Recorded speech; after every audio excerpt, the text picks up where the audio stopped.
जो आदमी अपनी पत्नी का नहीं हुआ, हाँ। 7 गारंटी का फेरे का गारंटी लिया था, हाँ। जो आदमी अपनी माँ बाप की सेवा नहीं कर पाया, जो आदमी देश के युवाओं को नहीं समझता, मणिपुर के लोगों को अपना नहीं समझता, कानपुर के उन लड़कियों को इंसाफ नहीं दिला सकता, किसानों को अपना नहीं समझता, वो आदमी हमारे परिवार का हिस्सा, इतना बड़ा अत्याचारी, इतना बड़ा कुकर्मी, इतना बड़ा भ्रष्टाचारियों को साथ रखने वाला आदमी मेरे परिवार का हिस्सा नहीं हो सकता। मोदी नहीं मदारी है, झूठ बोलने की इनको पैदाइशी बीमारी है, जन्मजात। अब मोदी जी अगर वादे के सच्चे होते तो मोदी जी के भी बच्चे होते। अरे जहाँ जहाँ थूक फेंक रहे हैं वहीं चाट रहे, थूक चटवा पार्टी है भाजपा। देखिए, लालू प्रसाद यादव ने मोदी जी से पूछा, उनका परिवार नहीं है, क्यों नहीं है? निश्चित तौर पर रामायण आप सबने देखी होगी, पूरे देश के लोगों ने देखा है। हाँ। रामायण में महर्षि वशिष्ठ कहते हैं कि निसंतान आदमी लोक कल्याण की बातें नहीं कहेगा। हाँ। निसंतान मतलब आप समझिए, जिसके आगे नाथ न पीछे पगहा, बगैर लगाम के कूदे गधा, जिसकी कोई जवाबदेही नहीं है, बच्चों के फीस भरने हैं, मकान का किराया देना है, या घर परिवार कैसे चलेगा। जो आदमी, देखिए हर आदमी का हमारे सनातन परंपरा में अधिकार और कर्तव्य तय किए गए हैं। एक पुत्र के नाते प्रधानमंत्री जी को भरी जवानी 40 साल भीख मांगने की जरूरत नहीं थी, माँ बाप के सेवा करने थे, वो उन्होंने काम नहीं किया। फिर जब उन्होंने शादी की 18 साल में, 19 साल में जसोदाबेन को 7 फेरों की गारंटी दी थी, जो गारंटी 1 फेरों की भी नहीं रही। 140 करोड़ की जनता मोदी जी का परिवार है, उसमें आप भी आते हैं पंकज जी। हम एक ही बात पूछते हैं, सुनिए। हाँ। उसमें मणिपुर के लोग क्या उनके परिवार के लोग नहीं हैं? क्या देश के अन्नदाता पालनहार किसान भाई उनके परिवार के लोग नहीं हैं? हाँ। क्या वो देश के युवा जिन्होंने 2019, 20, 21 में एसएससी जीडी का फॉर्म भरा था, आपको भी पता है, और उन छात्रों के ऊपर बर्बरता पूर्वक कार्रवाई हुई, जब अभी उत्तर प्रदेश में पेपर लीक हुए, उन छात्रों को दौड़ा दौड़ा के मारा गया, तो वो क्या 140 करोड़ भारतीयों में नहीं आते? क्या वो मोदी जी के परिवार में शामिल नहीं है? आप बताइए। कानपुर में 2 लड़कियां आत्महत्या कर ली गैंगरेप से आहत होकर।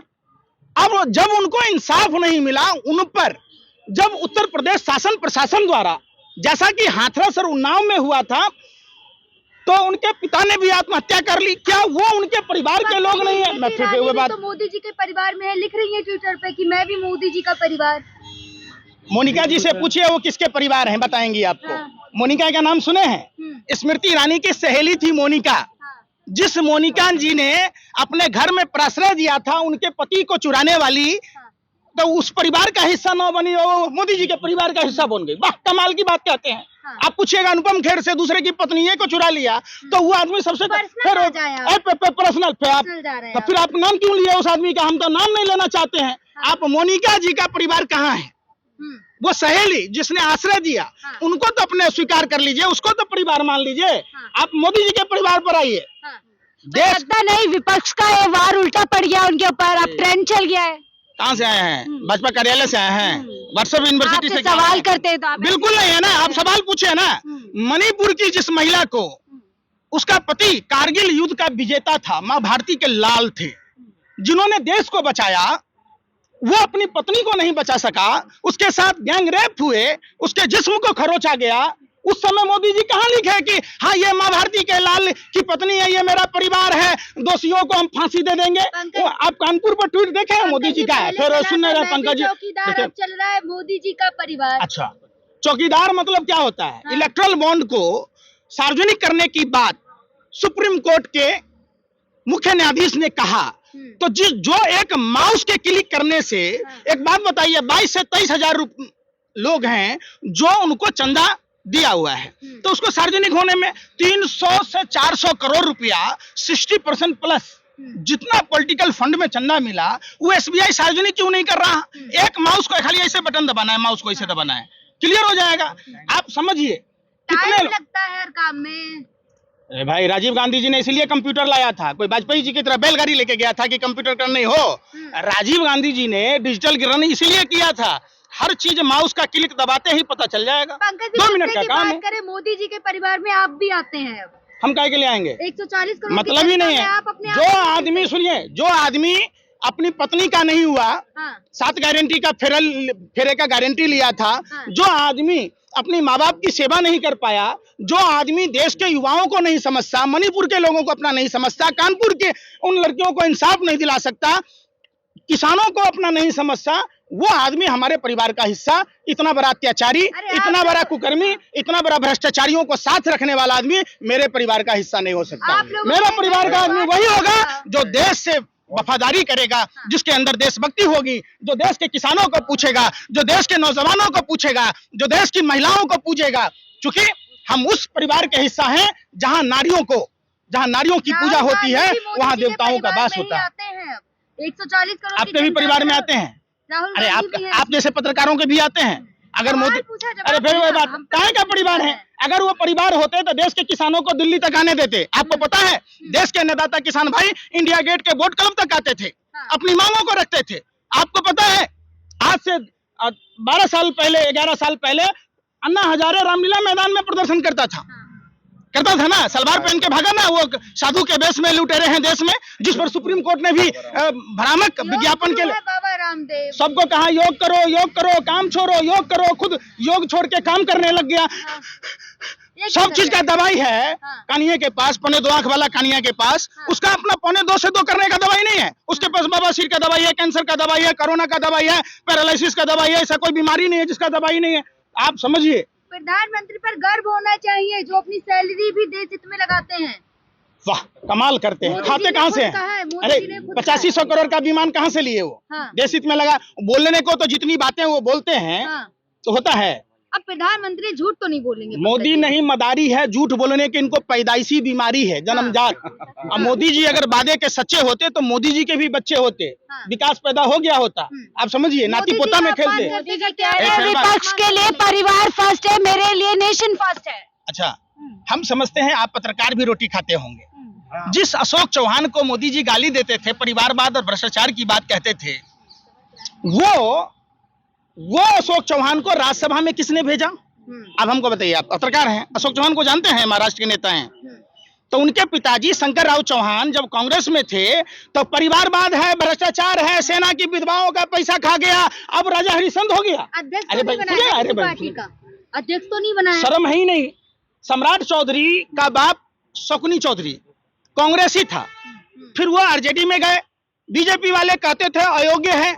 अब सोचिए कि जिस पार्टी में अपना प्रदेश अध्यक्ष बनाने की कुवत नहीं है, और जो अयोग्य को प्रदेश अध्यक्ष बनाया, जिस शुभेंदु अधिकारी को गालियां देते थे, नारदा शारदा स्टिंग ऑपरेशन की बात कहते थे, उनको नेता प्रतिपक्ष बनाया, जिस हेमंत बिश्व शर्मा वाटर स्कैम वाले को भ्रष्टाचारी कहते थे, भाजपा ने मुख्यमंत्री बनाया, जिस अजीत पवार को जेल में चक्की पिसवाने वाले थे, उनको मुख्यमंत्री बनाया। आप बताओ, अजीत पवार का परिवार अब कहाँ गया? आप बताओ। अरे भाई सुन नहीं रहे ना। अभी परवेश साहिब सिंह वर्मा सांसद थे, उनके पिताजी थे साहिब सिंह वर्मा की नहीं, पीयूष गोयल बगल में बैठा होता है। उनके पिताजी पीयूष गोयल के वेद प्रकाश गोयल वाजपेयी सरकार में मंत्री थे, उनकी मां मटुंगा से 3 बार विधायक है। तो क्या उन्होंने उनको जन्म नहीं दिया? कोई अनाथ आश्रम से उठा के ले आए? आप बताओ। राजनाथ सिंह वहीं बैठे होते हैं, आप परिवारवाद पर लेक्चर झाड़ रहा था। पंकज सिंह उनके बेटे हैं या कहीं गोद में उठा के ले आया? अरे भाई, कल्याण सिंह का 3 पीढ़ी। फिर बात देशभक्त है, आप देशभक्त नहीं है। देखिए, जो मर्द था, मैं फिर कह रहा हूँ, जो मर्द था वो जंग में गया, जो नामर्द था वो संग में गया। अंग्रेजों की दलाली करने वाला हाथी का बच्चा हाथी होगा और चूहे का बच्चा चूहा ही रहेगा। चूहे का बच्चा कितना भी मोटा हो जाएगा तो वो हाथी नहीं हो सकता है। मैं बता तो रहा हूँ, जो लोग गोरे अंग्रेजों की दलाली और मुखबरी करते थे, उनकी औलादे कभी देशभक्त नहीं हो सकता। शरण सिंह ने भी तो लिखा है मोदी जी का परिवार। देश की पहलवान बेटियां नहीं परिवार। वाह, कमाल की बात करते हैं। अजय मिश्रा टेनी परिवार हो गया, लेकिन जिसने किसानों को, उसका बेटा किसानों को कुचल दिया, तो वो किसान उनका परिवार नहीं है। क्या खाते हो? क्या गोबर को च्यवनप्राश समझकर आप हम लोग रोटी खाते हैं, हमको तो मालूम है, आपको नहीं मालूम है। ब्रजभूषण शरण सिंह जो सही है कि गलत है? ईमानदारी बताओ। है आपको माँ बाप का वास्ता, आपको भारत माँ की मिट्टी का वास्ता, आप बताओ, आपको पत्रकारिता का वास्ता। ब्रजभूषण शरण सिंह फिर हाईकोर्ट में कितने, अरे भाई कितने लोगों ने गवाहियां दी थी, कोई कार्रवाई हुई? अभी कोर्ट फिर वही वाली बात, कौन सा कोर्ट में केस है सब करते। आप मधु कोरा की पत्नी गीता कोरा भाजपा में गई कि नहीं? अब अपने भ्रष्टाचार पर बात करते हैं, वो सब सवाल ही नहीं पूछते, खाली भ्रष्टाचारी है ना, कोई भ्रष्टाचारी नहीं है भाजपा में। भ्रष्टाचारी तो विपक्ष पार्टी शुभेंदु अधिकारी क्या है, येद्रप्पा क्या है, कार्रवाई हो रही है। अरे भाई रमन सिंह क्या है, कहाँ से बात कह रहे हैं आप। देखिए, जिसके हाथ में है भाजपा का झंडा, समझो वो भ्रष्टाचारी, बलात्कारी या तो गुंडा, लेकिन सीधा सा बात है। लेकिन मोदी जी कह रहे हैं हिंदू मेरे साथ है और आप तिलकधारी हैं, तो आप मोदी का परिवार हुए कि नहीं हुए? कौन सा हिंदू उनके साथ है? देश का हिंदू साथ है तभी मोदी जी सत्ता में है। देश का हिंदू बीजेपी का खिलाफ कर रहा है। हमारे सारे शंकराचार्य, निर्मोही अखाड़ा के साधु संत, रामायण ट्रस्ट के जितने लोग थे वो सब विरोध कर रहे थे। मोदी जी का हिंदू कौन है? तिलकधारी अडानी, को वोट देंगे कि नहीं? अरे अडानी, अंबानी, विजय माल्या, ये बीजेपी का हिंदू है। बीजेपी का हिंदू आज भी देश का युवा कर रहा था प्रदर्शन। हिंदू महिलाएं, हिंदू किसान है, सब है। हिंदू कौन है उसके साथ? कोई नहीं है। उनका सेलेक्टेड हिंदू है। जैसे रामायण में आपने देखा होगा, अगर रावण अपने पारंपरिक वेशभूषा में जाता तो मां सीता का अपहरण नहीं कर पाता। उसने भगवा वस्त्र का इस्तेमाल किया। भाजपा के लोग रावण और कालनेमी के आइडियोलॉजी को मानते हैं और उन्होंने हिंदू धर्म का अपमान किया। अगर वो हिंदू धर्म को मानते तो जिस तरीके से उन्होंने हिंदू सनातन धर्म शास्त्रों का उल्लंघन किया, साधु संतों का अपमान किया, हिंदू साधु संतों का अपमान नहीं सहेगा हिंदुस्तान। 2024 में पूरा का पूरा हिंदू समाज भारतीय जनता पार्टी के ये रावण और कालनेमी को उखाड़ फेंकेंगे। सपने देखे आप, मोदी जी कह रहे हैं 400 पार। आप सपने देखे? जिस पार्टी की औकात मेयर का चुनाव जीतने की नहीं है, वो 400 लोकसभा का सीटें जीत जाएगा। 36 को है। अरे यार फिर सुन नहीं रहे। अरे बेशर्मो, एक बात बताओ, आपके पास अगर गाड़ी घोड़ा मोबाइल अगर नया होगा तो पुराना खरीदोगे? नहीं खरीदोगे ना। अगर भारतीय जनता पार्टी की कुबात 400 सीट जीतने की होती तो गीता कोरा, शुभेंदु अधिकारी, हेमंत विश्व शर्मा, एकनाथ शिंदे, भावना गवली, नारायण राणे, तमाम नेताओं को लाया जाता क्या? तोड़ नहीं है आप लोगों के पास, इसलिए बिलबिला उठे हैं। अरे सुन लीजिए ना, जब सुनिए, आप लोग पत्रकार है नहीं, भाजपा ITCL के दलाल हैं। जब 29% वोट था, समझिए, जब 29% वोट था तो 2 सीट आया, 1% बढ़ा तो सीट में बढ़ोतरी हुई। फिर जब हुआ, आप देखिए 178, अब क्या हुआ, 32% में 278 सीटें आई।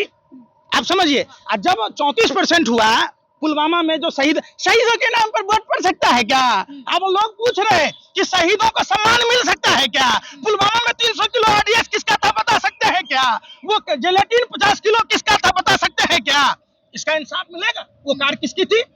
अब जब मोदी जी का महिलाओं का, युवाओं का, किसानों का, कर्मचारियों का, मजदूरों का 15% वोट कम रहा है, तो मोदी जी ढर ढर घूम रहे हैं, जहां जहां थूक फेंकते हैं। अरे सुन तो लीजिए, अरे जहां जहां थूक फेंक रहे हैं वहीं चाट रहे। थूक चटवा पार्टी है भाजपा। अब बताइए ना, जिस मधु कोरा को गालियां देते नहीं सकता था भाजपाई, गीता कोरा भाजपा में। जिस शुभेंदु अधिकारी को गाली दे रहे थे वो भाजपा में।